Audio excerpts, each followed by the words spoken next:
Friends, I welcome you to my channel. Before listening to this story, I will ask you to like and subscribe. It is not difficult for you, but it is pleasant for me. And we're starting. All the characters in the story who enter into intimate relationships are over 18 years old.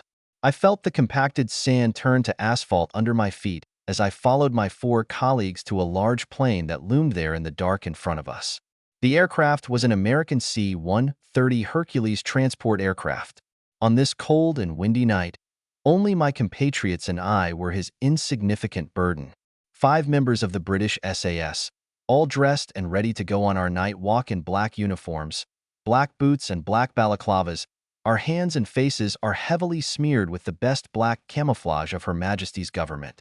Our own mothers would not have seen us if we had walked more than 10 feet away from them. Indeed, it is a very small load for such a large aircraft, but those who make these decisions felt that it was worth it. Our weapons were light, a selection of light machine guns, standard Browning HD pistols, and our knives strapped to our hips, ready for close combat. That night we were dropped off far away in the desert, where our guys had been the most unwanted guests for some time. Not to fight the enemy themselves, but to use the equipment that the 3 of them carried on their backs to direct the American airstrike.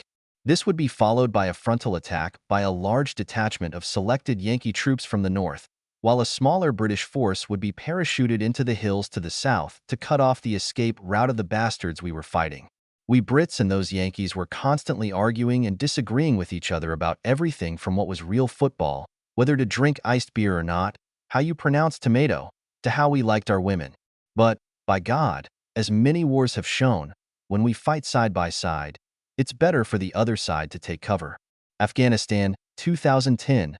North of Helmand Province. 1:45 in the morning, 10 days ago. We walked up to the waiting flying car, sitting there like a black bird ready to devour us, passed under its high wing and, having received the last check from the major counting us down, easily climbed up the cold metal ramp that was lowered to greet us. Once in the belly of a huge beast, we obeyed the orders of a young but huge black loading master with a barely noticeable grin, politely listening to his instructions on how everything was done by what he called the best air force in the world. He was a big jerk, so who are we to argue, although between us, we may have used more planes than he ever flew. As we buckled in, we heard the engines start, and soon we were jolting along the uneven lane, all with our own thoughts about what the next 24 hours would bring. Of course, if we survive long enough to think about it. To be fair, that night's mission was what we would call stupidity. The biggest risk was landing in unfamiliar terrain in the dead of night, and then we would lie down, direct Yankee bombers, and then wait for the 7th Cavalry or whoever else would come and rescue us. Well, something like that. And if someone doesn't come to give the guys a ride home, then it's going to be an awfully long drive home. Although this is not quite true. This is what my 4 colleagues and friends would do, but not me. No, I had another mission, although it was completely unofficial. The engines reached a hellish peak, and we felt the acceleration as our mothership roared down the runway. The hellish noise from the wheels on the uneven runway, through the uninsulated fuselage, suddenly died down as the huge bird broke its earthly bonds and rose into the sky. As expected, the pilot made a wide circle, partly to gain a foothold and partly to confuse any unfriendly views as to which direction we might be heading. What could not have been expected at that moment was that he lowered the loading ramp again. "Good luck, Sergeant," each of my guys shouted over the roar of the plane as I passed them, each of them more than happy to do what they were scheduled to do, and not the task that fell to my lot. They were good friends, and we fought side by side enough that I knew the wild horses wouldn't hide the fact that I hadn't been with them all this time. If our commander had questioned them, of course they would have informed him immediately.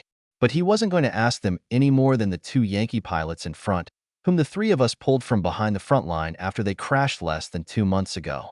And the loading master? It was a risk, but I was assured that he would know to keep his mouth shut.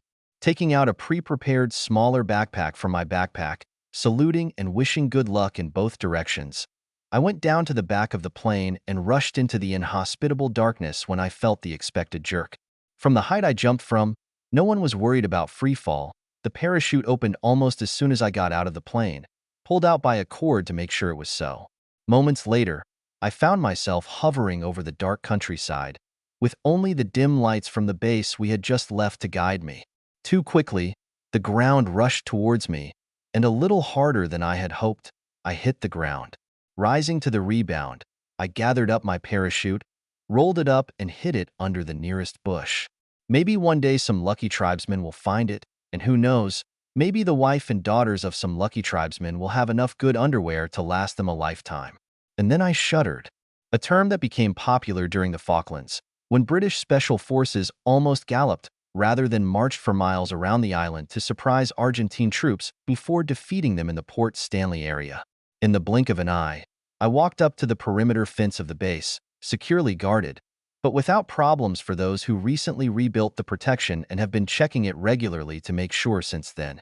Breathing heavily, but confident, I soon found myself inside and headed back to the same airfield that I had left less than half an hour ago. Time was of the essence.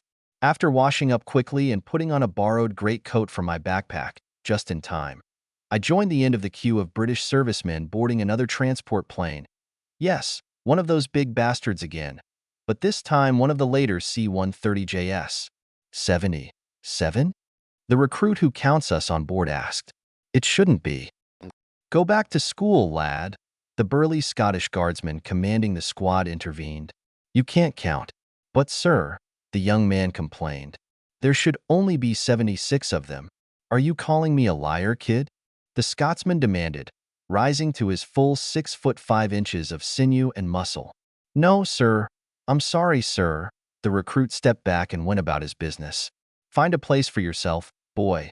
The Scotsman, my old friend, whispered to me, and I merged with the others, knowing that they would be more interested in returning home to see their loved ones than thinking about arriving late. The return flight to Blighty is damn long because of one of these things, especially when you have to land to refuel, saving fuel in Afghanistan for those who may need it more than us. Besides, it's inconvenient. I'm also damn unhappy when I had to think about a problem that I was flying home to sort out. It started as a rumor. They were quite common in the service. There was always someone's wife who did monkey business. But not my wife, not Jill, my beautiful, funny blonde, whom I fell in love with at school. It was probably the legs. Not that everything else about her wasn't fantastic, but with legs that seemed to reach up to her armpits, she was the only woman I ever wanted. So what? For God's sake, you know what I mean. We were married for 8 wonderful years, and while I was slowly moving up the career ladder in my chosen profession, she did the same in hers. She was a policeman. Yes, to be honest, she joined the police and became a policewoman, rising to detective sergeant, with the hope of becoming an inspector soon. She did her job well, effective, caring, a good leader, successful, popular, too damn popular by all accounts. According to the rumors, someone else, her colleague, was also captured by those damn legs. He was rumored to be more than fascinated by them as he hugged them several times. Her damn superintendent, her boss, and all that. The worst part was that it was no longer just a rumor. It was a fact. It doesn't matter how I found out, but I knew, and now I had to do something about it. As I said, it was a long, long flight home. Time is passing. We landed at an RAF base west of London, and in my borrowed coat over combat gear, I set off for Hereford, less than 1,000,000 miles away. No one in this area would remember the corporal from Remus, and even if they did, they would never connect him with me. So far, everything is going well. By the time I arrived at the estate where Jill and I lived, outside the base, as many of us married guys did, night had fallen. The time difference was confusing, even though I had planned it all, and standing there, hiding behind a bush on the corner of our street, I thanked the stars that I managed to take a few naps during the flight. I took off Ram's coat and was back in combat black clothes, so it's unlikely anyone would notice me. If they had done that, then it will require some explanation. A little more time has passed. Around 11 o'clock that night, my lonely vigil began to come to an end when a large silver-gray Mercedes stopped in front of our house, my house, and a tall guy jumped out and rushed to the other side to open the door for his companion. Is that why she was walking? Has my knighthood deserted me over the years? The most outrageously long pair of slender bare legs swayed, eventually followed by a small, tight black miniskirt. Yes, I recognized them. I recognized my wife's feet anywhere. The bastard took her by the arms and pulled her out of the car into his arms, where they stood for several minutes, clinging to each other, their lips locked in a seemingly deadly fight. Take her, I thought. Of course, the neighbors should see this. And then I remembered where I got this information from. Yes, at least one neighbor noticed. Hand in hand, they strolled along our garden path, while the bastard unbuttoned her blouse. By the time they disappeared through our front door, he had her blouse in his hand and was unbuttoning her bra. Jill giggled. I almost threw up. For the next hour, I settled into my hiding place. My years of training didn't make it a problem until I was sure that they had at least gone to bed and that the neighbors had turned off their antennas. The night's performance was over. I crept to our back door. No problem. After all, stealth is my trump card. There I took my own key to the back door and went in, listening carefully to make sure no one was around. But I almost pissed myself when something grazed my leg. Damn. I almost screamed out loud, holding back when I heard our cat Bubbles meowing a welcome message to me about coming home. Well, at least someone wanted me to come back. A quick hit, and Bubbles was happy and went chasing imaginary mice or something. Her duty was fulfilled satisfactorily. I didn't have to worry too much about stealth, and I could have brought half the damn Taliban and their camels home with me because they wouldn't have noticed it. Jill was always noisy in bed, but even from below it seemed exceptional. Maybe no more than in our early days, when we embarrassed both parents several times. But nothing like this has happened between us for quite some time. I climbed the stairs wearily and stood listening at the door. Damn it, John. Your device fills me up so well. You're so good, honey. Does that weakling husband of yours never serve you? Not like you, John dear. He's too busy out there fighting those scoundrels. Maybe one of them will shoot his poor ass if he's lucky. Please don't say that, John. He doesn't make love the way you do, but he's kind of a hero, and I still love him despite what I'm doing to you. His loss is my gain, Sergeant. Just until he gets back, Mr. Superintendent, sir. Then it will all be over. You mean until he leaves again? Maybe. That's what you said last time, Jill. Okay, then, I guess. I couldn't resist it. I know I shouldn't have taken the risk, but they were so passionate about each other, and I just had to see it to know. Call it risk assessment, intelligence gathering, or whatever you want. I just had to see, if only to give myself the determination to do what I had planned. I opened the door a crack and looked inside, immediately seeing the two of them lying naked on the bed, entwined in each other's arms. Standing there, numb, for some time, I couldn't move to stop them, and I wasn't going to do it. I was just wondering what he has that I don't have. Then they changed their position, and I understood the reason. I saw that he had something that I didn't have, or at least not as much as he did. For a few fleeting seconds, I saw what was undoubtedly his pride and joy, but what, unknown to him, would be his downfall. The angel of death was not far from him at that moment, but he was not ready yet. The angel of death closed the door behind the horrific scene and went downstairs, where I sat in my favorite chair and took Bubbles on my lap. Training.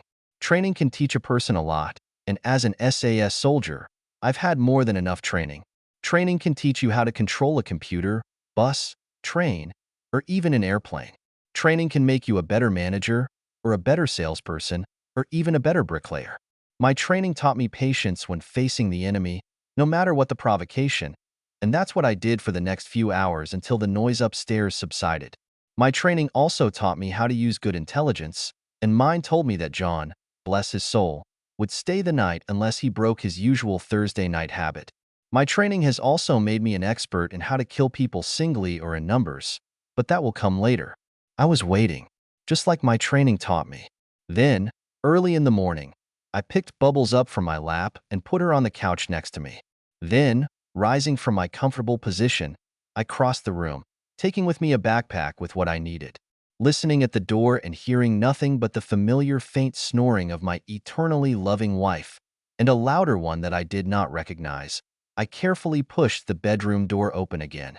They were both fast asleep there, both exhausted from their training. The bedclothes were scattered everywhere, more on the floor than on the bed.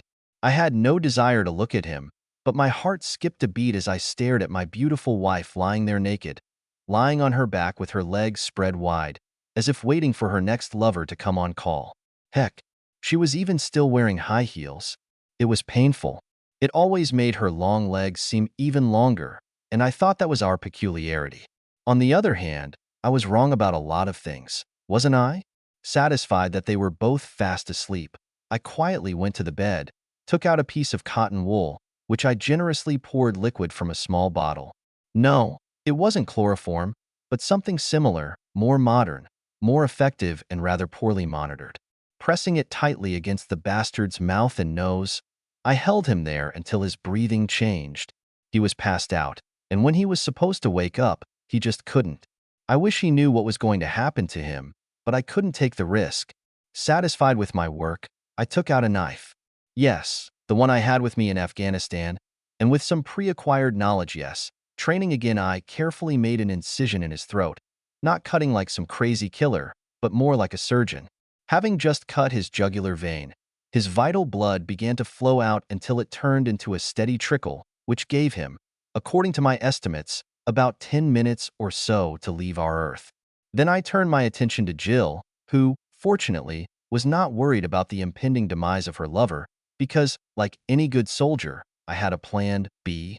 Fortunately, because even though it would have worked, it would have been much more confusing, and Jill would never have known what happened to poor John either. That would be a pity, wouldn't it?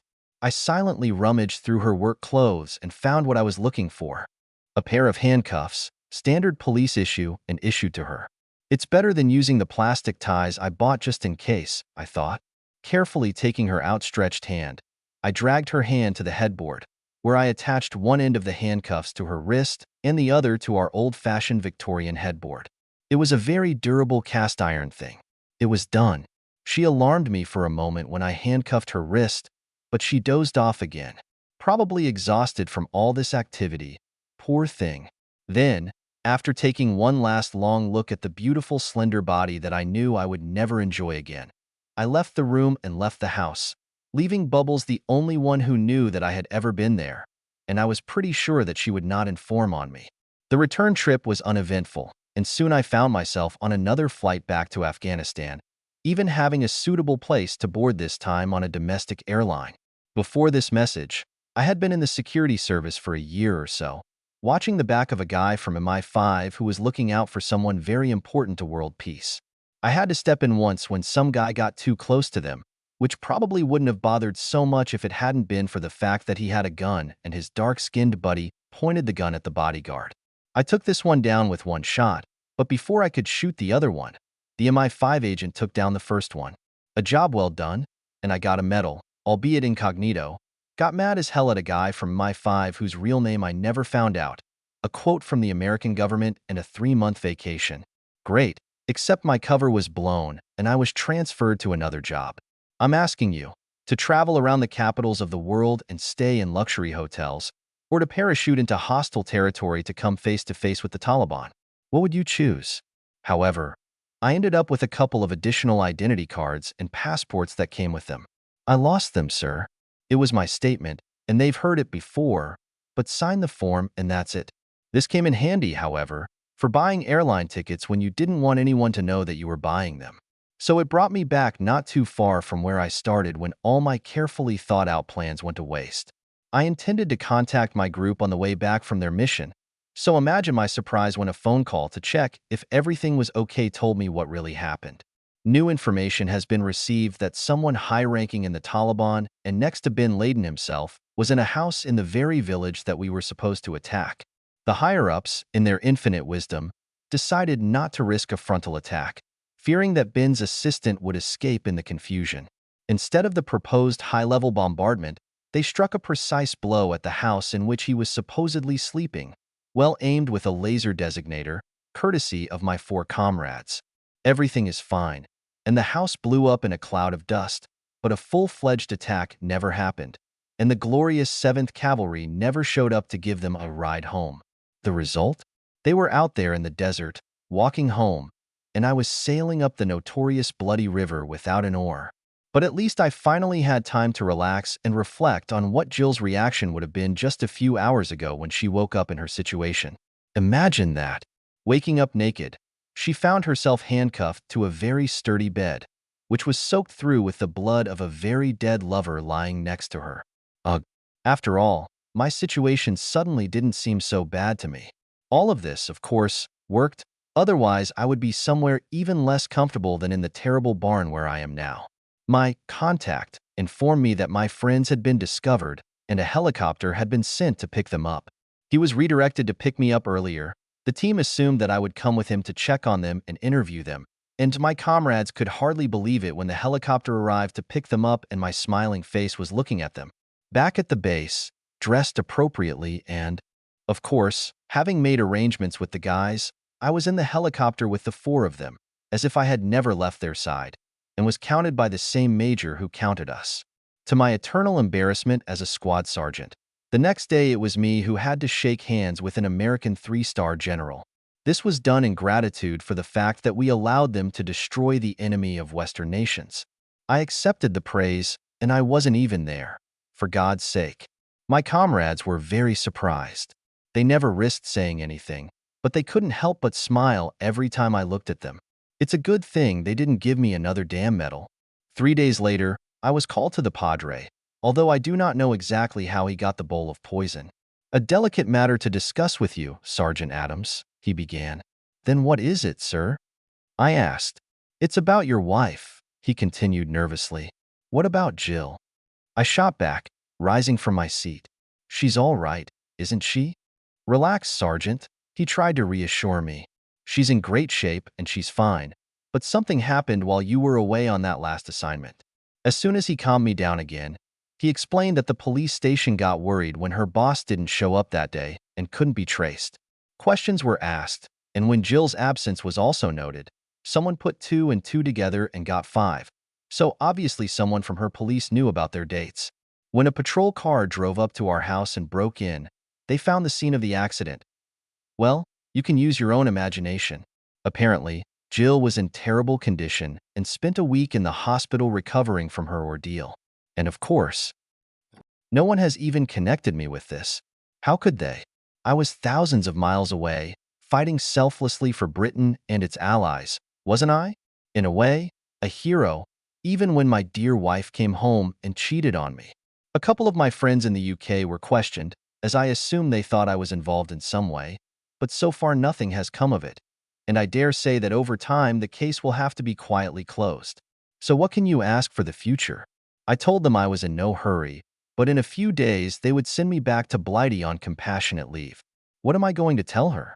I don't know, and I'm not sure I'll see her at all. I'm saying this because I don't think she'll want to see me. See, what I didn't tell you before is that when I handcuffed Jill to the headboard, I took off my wedding ring and put it on her finger. So she knows. She knows. She can't prove it and is probably too scared to try. But she knows, and she's going to have to live with this fear that one day I might come back for her, for the rest of her damn life. Whoever dares wins.